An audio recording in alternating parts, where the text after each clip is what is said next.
প্রথম টেস্টে ব্যাট করতে নেমে ব্যাকফুটে বাংলাদেশ। ৪৫ রানে ৩ উইকেট নাই। লাঞ্চ শুরু হওয়ার আগে ৪৫ রানে ৩ উইকেট হারিয়ে বসেছে বাংলাদেশ। তাদের সেই পুরনো অভ্যাস তারা অব্যাহত রেখেছে।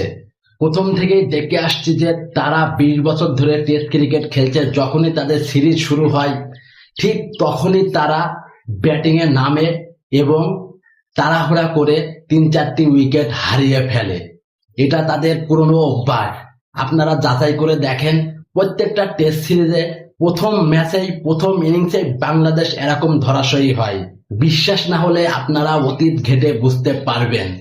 বাংলাদেশি সমর্থকদের একটাই আশা যে টেস্টে বাংলাদেশ কিভাবে একটি দিন পার করবেন। বাংলাদেশের সমর্থকরা আর এই আশা করে না যে শ্রীলঙ্কার সাথে বাংলাদেশ ৫০০ রান করবে তাদের মাঠে। মমিনুল হক কিভাবে আউট হয়ে গেলেন, সে যে একটা অভিজ্ঞ প্লেয়ার, তার আউট হওয়ার ধরন একদম ভিন্ন।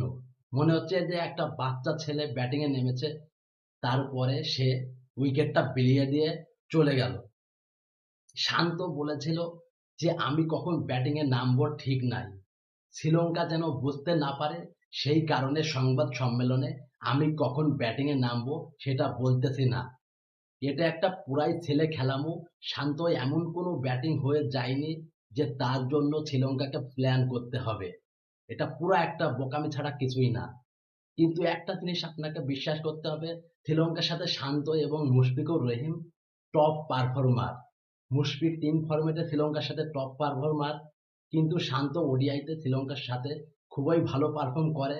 এখন দেখার বিষয় যে সে যত বড় বড় কথা বলে আজকে কেমন পারফর্ম করে এবং বাংলাদেশ একটি দিন খেলতে পারে কিনা।